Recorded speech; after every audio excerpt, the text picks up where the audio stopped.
ಅಭಿಷೇಕನ ನಿರ್ಲಕ್ಷ್ಯ ಮಾಡ್ತಾನ, ಅದನ್ನ ಏನ್ ಮಾಡ್ಬೇಕು? ಪಾಸ್ಪೋರ್ಟ್ ಮಾಡ್ಕೋಬೇಕಂತ. ಹಲ್ಲೆಲೂಯಾ. ನನಗೆ ಪಾಸ್ಪೋರ್ಟ್ ಮಾಡ್ಕೊಳಕ್ ಆಸೆ. ನಮ್ದೆಲ್ಲ ಆಧಾರ್ ಕಾರ್ಡ್ ಅಲ್ಲಿ ನೇಮ್ ಆ ಕಡೆ ಈ ಕಡೆ ಹಾಕ್ಬಿಟ್ಟಿದೆ ಗಂಡ ಹೆಂಡ್ತಿದ್ರು. ಇಲ್ಲ ಅಂದ್ರೆ ಆಲ್ರೆಡಿ ಈಗ 2 ಸಾರಿ ಸಿಂಗಾಪುರ್ ಹೋಗಿ ಬಂದ್ಬಿಡ್ತಿದ್ವಿ ನನ್ನ ಹೆಂಡತಿ. ದೇವ್ರಿಗೆ ಸ್ತೋತ್ರ. ಹಲ್ಲೆಲೂಯಾ. ನಾವ್ ಅನ್ಕೊಳ್ತೇವೆ ದೇವ್ರ ಚಿತ್ತ ಇನ್ನ ಬಂದಿಲ್ಲೇನೋ, ನಾವು ಸಿದ್ಧವಾಗ್ತದೆ. ನಾನು ಹೇಳುವಂಥದ್ದು ನಾವು ಮಾತ್ರ ಅಲ್ಲ, ನೀವು ಸಿದ್ಧ ಆಗ್ಬೇಕು. ದೇವರು ನಿಮ್ಮನ್ನು ಕೂಡ ಅನೇಕ ಸ್ಥಳಗಳಿಗಾಗಿ ಕರೆಯಲ್ಪಟ್ಟನು. ನಮ್ಗಿರುವಂತ ದರ್ಶನ ಏನು? ಇಲ್ಲಿ ವಚನ ಬರೆದೇನು? ಎಲ್ಲಾ ಮನುಷ್ಯರು ರಕ್ಷಣೆಯನ್ನು ಹೊಂದಿಕೊಂಡು ಬರಬೇಕು. ಬರೀ ಯಾರು ಸಂಗರ ಬಾವಿಗೆ ಇರಬಾರ್ದು. ಒಂದ್ಸರಿ ಕೆರೆ ಕೂಡ ಹೋಗ್ಬೇಕು. ಅವ್ರಾದ ಕೆರೆ ಕೂಡ ಹೋಗ್ಬೇಕು. ಆ ಕೆರೆಗೆ ಹೋದ್ರೆ ಏನಾಗ್ತೀರಿ? ಬಾವಿ ತುಂಬಿ ಕೆರೆಗೆ ಹೋದ್ರೆ, ಆ ಕೆರೆ ತುಂಬಿದ್ರೆ ನಾರಾಯಣಪುರದಲ್ಲಿ ಹರ್ಕೊಂಡು ಹೋಗಿ ಎಲ್ಲಿ ಬರ್ತೀರಿ? ಹೇಗಂಪುರಕ್ಕೆ ಬರ್ತೀರಿ. ಹೇಗಂಪುರಲ್ಲಿ ಸ್ವಲ್ಪ ತುಂಬಿ ನೀರು ಹೊರಗರಿದ್ರೆ ಮತ್ತೊಂದು ದೊಡ್ಡ ಡ್ಯಾಮ್ ಹೋಗ್ತೇವೆ. ಹಲ್ಲೆಲೂಯಾ. ಸುಮ್ಮನೆ ನಾನು ಇಲ್ಲೇ ಇದ್ದೆ, ಇದೇ ಮನೆ ಅಲ್ಲ. ನೀವು ಬಲ ಹೊಂದ್ಕೊಳ್ಬೇಕು. ನನಗೆ ದೇವ್ರು ಸ್ಟಾರ್ಟಿಂಗ್ ಅಲ್ಲಿ ದರ್ಶನ ಕೊಟ್ಟಿದ್ದೆ ಏನ್ ಗೊತ್ತಾ? ಈ ಸೇವೆ ಬರುವಾಗ ದೇವ್ರು ಹೇಳಿದ್ರು, ಮನೆಯಲ್ಲಿ ನೀವು ಒಂದು ಕ್ಯಾಂಡಲ್ ಹಚ್ತೀರಿ. ಎಲ್ಲಿಡ್ತೀರಿ? ಮನೆಯಲ್ಲಿ ಒಂದು ಕೊಳದಲ್ಲಿ ಇಡ್ತೀವಿ. ಒಂದು ದೊಡ್ಡ ಪಂಜ್ ಗೊತ್ತಾ ನಿಮ್ಗೆ? ಕಟ್ಟಿಗೆಗೆ ಬಟ್ಟೆ ಸುತ್ತಿ ಅದಕ್ಕೆ ಗ್ಯಾಸ್ ಲೈಟ್ ಎಣ್ಣೆ ಹಾಕಿ ಹಚ್ಬಿಡ್ತಾರೆ. ಅದನ್ನು ತಗೊಂಡು ಹಂಗೆ ಒಂದು ಸಣ್ಣ ಮಾಡದಲ್ಲಿ ಇಡ್ತಾರೆ. ಅದನ್ನ ಅಂಗಳದಲ್ಲಿ ತಂದು ಸ್ವಲ್ಪ ಹಿಂಗೆ ಗೋಡೆಗೆ ಟಚ್ ಆಗದಂಗೆ ಕಾಣ್ತೀವಿ. ಅದು ಓಕೆ. ಈಗೆಲ್ಲ ಒಂದು 10 ಕಟ್ಟಿಗೆಯನ್ನ ಹಾಕಿ ಬೆಂಕಿ ಹಾಕ್ಬೇಕಂತ ಇಟ್ಕೊಂಡು ದೊಡ್ಡದಾಗಿ. ಹಾಗೆ ಇಲ್ಲಿ ಚರ್ಚ್ ಅಂಗಳದಲ್ಲಿ ಹಾಕ್ಬಿಡ್ತೇವೆ. ಏನ್ ಮಾಡ್ತೇವೆ?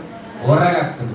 ಇನ್ನ ಸ್ವಲ್ಪ ದೊಡ್ಡ ಬೆಂಕಿ ಹಾಕ್ಬೇಕಂತ ಅನ್ಕೊಂಡು ಈಗ ಇಲ್ಲಿ ಜಾಗ ಇರ್ತದ, ನೆಹರು ಸ್ಟೇಡಿಯಂ ಹೋಗ್ಬಿಡ್ತಾರೆ. ಹಲ್ಲೆಲೂಯಾ.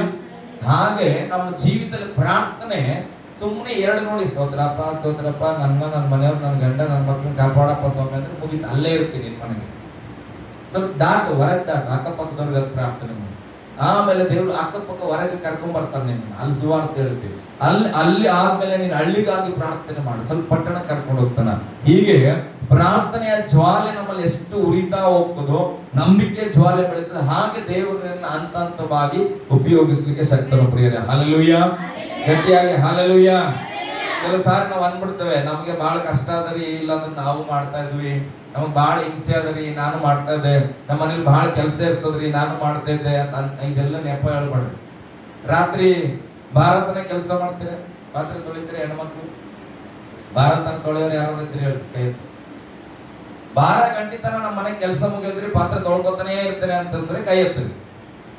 ಅವ್ರು ಏನ್ ಮಾಡ್ಬೇಕಂತ ಹೇಳ್ತಾರೆ. ಸತ್ಯಮ್ಮ ಸುಮ್ಮನೆ ಕೈ ಎತ್ತ. 12 ಇಂದ 1 ಗಂಟೆವರೆಗೆ ಜಪ ಮಾಡ ಅಷ್ಟೇ. ಅರ್ಥ ಆಗ್ತದ? ಭಾರತನ ಕೆಲಸ ಅದ್ರಿ ಸರ್. ಹೌದು, ಊಟಕ್ಕಾಗಿ ದೇಹಕ್ಕಾಗಿ ಭಾರವರೆಗೂ ಕೆಲಸ ಮಾಡ್ತಾ ಇದ್ದಿಲ್ಲ 12 ಗಂಟೆವರೆಗೂ. ಆತ್ಮಕ್ಕಾಗಿ 12 ಗಂಟೆ ಮೇಲೆ ಒಂದು ಓಟಿ ಮಾಡು, 1 ಗಂಟೆ ಜಪ ಮಾಡು. ನೆಪ ಹೇಳ್ಬೇಡ್ರಿ. ಹಲ್ಲೆಲೂಯಾ. ಇವತ್ತೆಲ್ಲ ಮಾಡ್ತಾ ಇದ್ದೇವೆ, ಜಪಕ್ ಮಾತ್ರ ದೊಡ್ಡ ನೆಪಗಳನ್ನ ಸಿದ್ಧ ಮಾಡಿ. ಪ್ರಾರ್ಥನೆ ಮಾಡಕ್ ಆಸೆ, ಬೈಬಲ್ ಓದುವಾಗ ನಿದ್ದೆ ಬರ್ತದ ಗೊತ್ತು, 2 ಕಟ್ಟಿಗೆ ಹಾಕು. ಓದಕ್ ಹಂಗೆ ಮಕ್ಕಳು ಹಂಗೆ ಅಂತವ್ರು, ಎಣ್ಣೆ ಬಿಟ್ಕೊಂಡು ಓದು. ಏನ್ ಎಣ್ಣೆ ಬಿಟ್ಕೊಂಡು? ಇವತ್ತಿನ ಮಕ್ಕಳಲ್ಲೇ ಬೇರೆನೇ ಎಣ್ಣೆ ಬಿಟ್ಕೊಂಡು ಓದ್ತಾವ. ಅದೇ ಹೇಳಿಲ್ಲ, ಕಣ್ಣಿಗೆ ಸ್ವಲ್ಪ ಎಣ್ಣೆ ಹಾಕಿದ್ರೆ ಬೆಂಕಿ ಹಾಕ್ತಾ ಇರ್ತದೆ, ಮುಚ್ಚಂಗಿಲ್ಲ.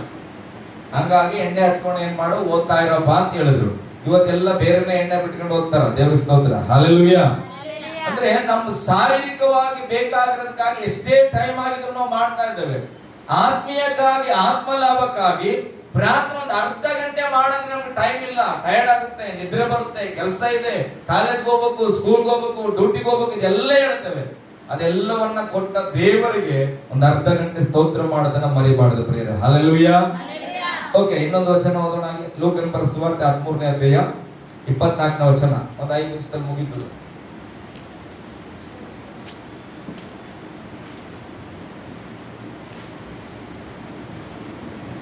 ಲೂಕನ 13:24.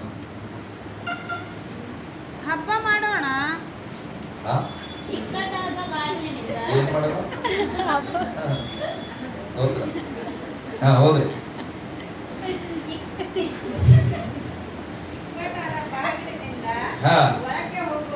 ನೋಡ್ರಿ, ಇಕ್ಕಟ್ಟಾದ ಬಾಗಿಲಿನಿಂದ ಒಳಕ್ಕೆ ಹೋಗುವುದಕ್ಕೆ